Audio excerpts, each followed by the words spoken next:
WhatsApp guys, आज हम देखने वाले हैं Delhi horror story, India's most haunted office. तो कौन सा ऑफिस है जहां पर भाई साहब क्या भूतों का ही साया होगा और हॉरर है? तो देखते हैं वीडियो। अमान पारकर भाई के चैनल से वीडियो, ओरिजिनल वीडियो का लिंक है डिस्क्रिप्शन में। 1 2 3 गो।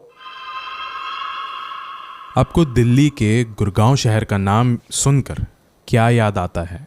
कॉर्पोरेट वर्ल्ड, ऑफिस, हर जगह पे कमर्शियल बिल्डिंग्स, राइट। आज की ये जो कहानी है ना, जो मैं आपको सुनाने वाला हूँ, वो कॉर्पोरेट वर्ल्ड की ही है, ऑफिस की ही है। लेकिन ये जो ऑफिस होने वाला है ये हॉन्टेड है, बहुत ही ज़्यादा।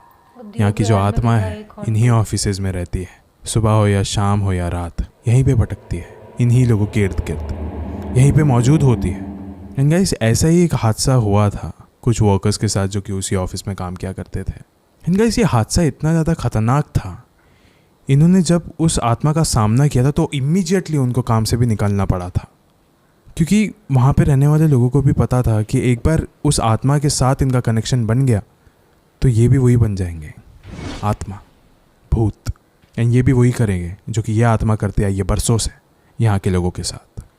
क्या है ये कहानी? कौन थी वो औरत? क्यों है ये वाला ऑफिस हॉन्टेड? वो आपको पता चलेगा आगे की इस कहानी में। ये वीडियो शुरू करने से पहले ऐसे ही और horror, mysterious and historical videos देखने के लिए सब्सक्राइब कर दीजिए इस चैनल को। एंड गाइस, प्लीज कर दीजिए सब्सक्राइब, क्योंकि हम लोग 5 लाख सब्सक्राइबर्स के बहुत ही ज़्यादा नज़दीक है, तो हमारी बहुत ज़्यादा हेल्प हो जाएगी। प्लीज़ कर दीजिए।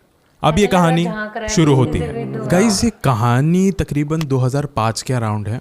ये बहुत पुरानी कहानी है, लेकिन फिर भी इसके सारे प्रूफ्स, सारे इंटरनेट आर्टिकल्स मौजूद है। उसके जो लिंक है मैंने नीचे डिस्क्रिप्शन में दे दिया है। अब वीडियो ख़त्म होने के बाद उस पर जाके आप देख सकते हो। कहानी है गुरुग्राम के एक बीपीओ की, जहाँ पे ना गाइस कुछ एम्प्लॉयज़ थे एंड वो लोग कई दिनों से कुछ अजीबोगरीब हादसों का सामना कर रहे थे। लाइक हर वक्त जब भी वो लोग ग्राउंड फ्लोर से अपने ऑफिस की तरफ जाते थे फ्रॉम लिफ्ट, तो उस समय ना उनको हमेशा लिफ्ट में ऐसा लगता था कि अगर 2 लोग खड़े हैं तो उनको ऐसा लगता था कि उनके पीछे भी कोई और खड़ा है, उन्हें देख रहा है। लेकिन जब वो लोग मुड़ के देखते थे तो पीछे कोई होता नहीं था। जब अगर ऑफिस में भी अगर कुछ 2-3 लोग बैठ के बात कर रहे हैं, समझो 2 लोग बैठ के बात कर रहे हैं, स्टिल उन्हें ऐसा लगता था कि एक तीसरा इंसान भी यहाँ पे मौजूद है, हमारी बातें सुन रहा है, कैसा लग रहा है? हमारे इर्द गिर्द ही है। लेकिन जब जब वो मुड़ के देखे तो वहाँ पे कोई भी नहीं होता था, लेकिन मौजूदगी हमेशा उन्हें महसूस होती थी। सारे एम्प्लॉयज़ को ये चीज़ें महसूस हो रही थी। ऐसा नहीं था कि कोई 1-2 इंसान को हो रहा है तो हमें इसे सिर्फ एक कोइंसिडेंस समझ के छोड़ देना चाहिए। नहीं, सबको हो रहा था ये सब कुछ महसूस।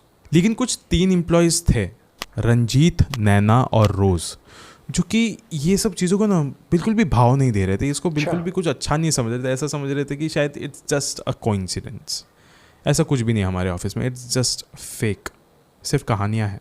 एंड गाइज, ये ना लिटरली एक ग्रुप था, रंजीत, नैना और रोज़ का। हमेशा आते जाते रहते थे ये लोग साथ में। एंड गाइस, ये जो ग्रुप था ना, इसमें से नैना और रंजीत कभी अच्छे से काम ही नहीं करते थे। उनका मन ही नहीं लगता था काम में कभी भी। लेकिन हमेशा मस्ती मजाक करते रहते थे वो लोग, हमेशा बातचीत करते रहते थे, इधर उधर की बातें होती थी। लेकिन रोज़ सबसे अलग थी, हमेशा काम करती रहती थी। कभी भी किसी से इतना भी ज़्यादा बातचीत नहीं करती, लेकिन हमेशा थोड़ा बहुत ज़्यादा प्रोफेशनल थी वो। लोगों को बताती भी थी कि मतलब अगर तुमने अच्छे से काम नहीं किया तो बहुत जल्दी तुम यहाँ से निकाले जाओगे। एंड लोग इसी डर के वजह से काम भी किया करते थे, अपना मन लगा के रखते थे काम में। एंड गाइस, अभी कुछ ही दिनों में ना उनकी डे शिफ्ट ख़त्म होने वाली थी एंड अभी उनकी नाइट शिफ्ट शुरू होने वाली थी। अब उनकी नाइट शिफ्ट शुरू हो चुकी थी। शुरुआत के कुछ दिन सब कुछ ठीक ठाक था, कुछ भी ऐसा बदला नहीं था। इट वॉज जस्ट कि मतलब रात का समय, दैट्स इट। लेकिन अब उन तीनों की ज़िंदगी में एक ऐसी रात आने वाली थी जो सब कुछ बदल के रखने वाली थी। उस रात अब बस तीनों की शिफ्ट ख़त्म होने वाली थी। ये लोग बस रंजीत और नैना अपने बैकपैक्स कर रहे थे एंड रोज़ भी बस अभी शायद से उसी में लगने वाली थी। बट अचानक से रोज़ के जो डेस्क का फ़ोन था वो बजने लगा। रोज़ उसे उठाने जा रही थी, फिर रंजीत ने बोला, अरे ये क्या कर रही है यार, बस हो गया, अभी हमारा वक्त हो गया, हमें अभी निकलना है यहाँ से। फिर उसने बोला, अरे आखिरी कॉल है, उठा लेने दे, क्या पता किसी को बहुत ज़्यादा इंपॉर्टेंट होगा। फिर उसने कॉल उठाया। गाइस, मैं आपको पहले एक चीज़ बता देता हूँ कि ये जो कॉल सेंटर्स होते हैं, ये जो बीपीओज़ होते हैं, यहाँ पे सिर्फ और सिर्फ 10 मिनट लगता है हाईएस्ट टाइम किसी को समझाने के लिए। अदरवाइज़ तो 1 मिनट में कॉल रख दिया जाता है। यहाँ पे अभी रोज़ ने उसके बीपीओ के जो पॉलिसीज़ थे वो सब कुछ उसने समझाना शुरू किया। समझाते समझाते 10 मिनट बाद रोज़ एकदम नम पड़ गई, शांत, हिल भी नहीं रही थी वो। उसके दोस्तों को पहले पहले लगा कि शायद से कस्टमर कुछ कह रहा होगा, इसके लिए वो सुन रही है। देखते देखते अभी 1 घंटा बीत चुका था, हिली नहीं हुई वो।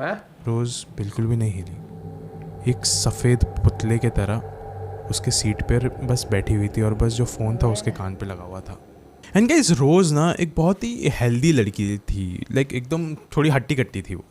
लेकिन अभी ना देखते ही देखते नैना को भी ऐसा लग रहा था कि रोज़ बहुत ही ज़्यादा लाइक दुबली पतली सी हो गई है, जैसे कि उसने बहुत समय से कुछ खाया नहीं है। लाइक एकदम एक इंसान अचानक से बदलने लग गया था उनके नज़रों के सामने। रोज़ कुछ भी नहीं कह रही थी। ये लोग भी घबराए जा रहे हैं क्योंकि लाइक उनके अलावा वहाँ पे कोई भी नहीं था। रात का समय हो रहा है एंड रात के समय में she is acting like if she is getting possessed और समथिंग। उन्होंने पूछा फिर उसे कि रोज़ तुझे क्या हो रहा है, क्या हुआ है तुझे, क्या तुझे लाइक किसी चीज़ की ज़रूरत है तो हमें बता। उसने जवाब तो नहीं दिया। उसने कॉल रखा एंड वो भागते हुए ऑफिस के बाहर चले गए। उस समय रंजीत को ऐसा लगा कि उसे रोज़ के पीछे भागना चाहिए क्योंकि वो कहीं तो गई है भागते हुए। लेकिन फिर उसके दिमाग में क्लिक हुआ कि शायद से ये कॉल में ही कुछ तो गड़बड़ है, शायद से इस इंसान ने रोज़ को कुछ तो गलत बोला है या फिर कुछ तो होगा। मैं देखता हूँ। फिर रंजीत ने रोज़ जिस कॉल पे बात करी थी उसका पूरा एक कॉल लॉग चेक किया, लास्ट जो कॉल था उसका ड्यूरेशन चेक किया। देखा कि रोज़ जिससे 1 घंटे से बात कर रही है वो सिर्फ 30 मिनट की कॉल थी और बाकी के 30 मिनट रोज़ सिर्फ ऐसी ही बैठी हुई थी, एक पुतला बनकर। ये कैसे हो सकता? कॉल सिर्फ 30 वो लोग भी सोच रहे थे 30 मिनट तक कैसा क्या था उस कॉल में।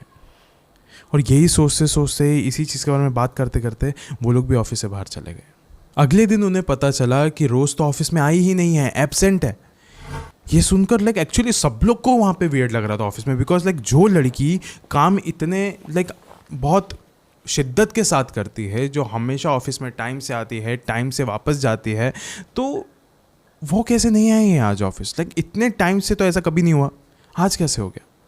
रंजीत और नैना को बहुत ज़्यादा वियर्ड लग रहा था। उन्होंने बोला कि कल रात को भी she was acting very weird, so हमको शायद से अभी उसके घर पे जाना चाहिए। मेरे पास ऑल्दो उसका एड्रेस भी है। फिर रंजीत और नैना रोज़ के घर पे चले गए। रोज़ के घर पे जाने के बाद उन्होंने मकान मालकिन से बात करी एंड उसने कहा 6 महीना हो गया है, रोज़ यहाँ पे आई ही नहीं है, पता नहीं कहाँ है वो। एंड उसके घर में तो अभी कोई और रह रहा है, मैंने किसी और को घर अभी दे दिया है किराए पे, वो यहाँ पे नहीं रहती। ये सुनकर रंजीत के पैरों तले ज़मीन खिसक चुकी थी क्योंकि उसे याद था कि कुछ 2-3 दिन पहले ही उसे यहीं पे आकर रोज़ को ड्रॉप किया था। ये हो कैसे सकता है? How is it possible? वो ये सब कुछ सुन के उस इलाके से निकल ही रहे थे। फिर उसी वक्त नैना को याद आया कि उसके पास उसके घर का नंबर है, उसके पापा का नंबर है। फिर रंजीत ने रोज़ के घर पे कॉल लगाया एंड देन फिर वो दोनों ही एड्रेस पता लगने के बाद उसके घर पे जाके पहुंच गए।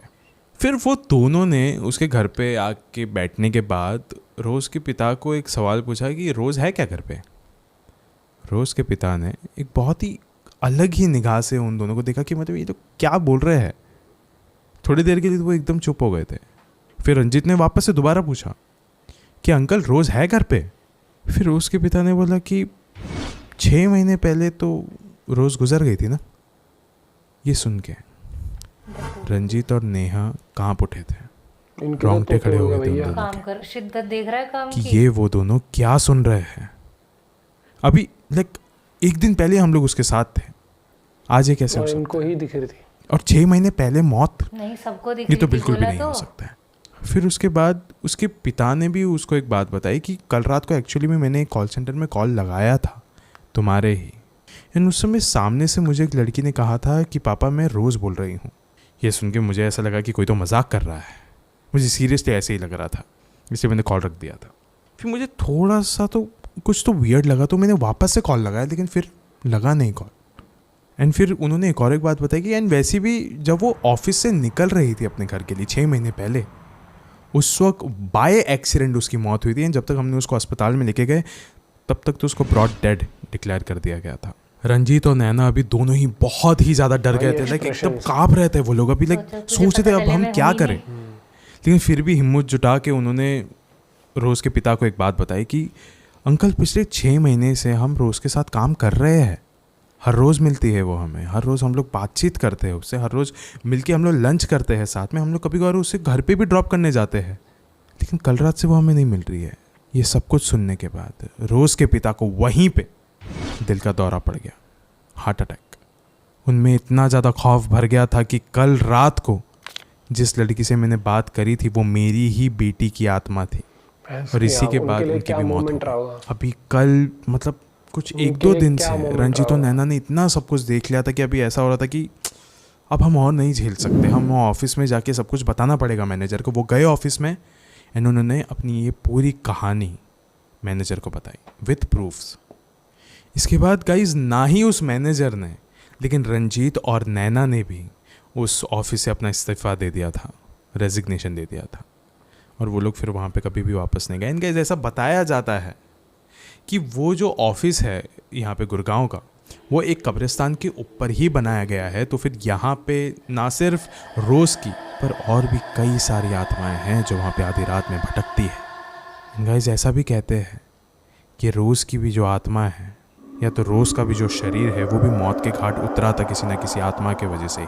गाइस अब इस वीडियो के अंत में ना मैं आपसे बस इतना ही कहना चाहूँगा कि ऑफकोर्स बहुत सारे लोग रहेंगे जो अब ये मेरा वीडियो देख रहे रहेंगे, शायद से कुछ लोग होंगे जो ऑफिस में काम करते होंगे, कुछ लोग होंगे जो शायद से अब ऐसा सोच रहे हैं कि अब वो जाके एक ऑफिस में काम करेंगे। लेकिन एक चीज़ ना हमेशा याद रखिए, ऑफिस में ना वर्कलोड बहुत होता है, बहुत सारे लोग उसी ऑफिस में उन्हीं दीवारों के बीच में एकदम पिस जाते हैं और वहीं पे अपने आप को मौत की घाट उतार देते हैं, वहीं पे आत्महत्या कर लेते हैं।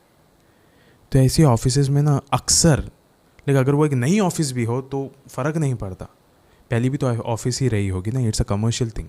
आत्माएं हमेशा भटकती रहती है ऐसे इलाकों में, हमेशा रहती है। ऑफिस न जाए क्या पता अगली बार आप अपने ऑफिस में बैठे हो किसी एम्प्लॉय के साथ और आपको बाद में पता चले कि वो इंसान ही ना हो तो ऐसा मत बोल भाई।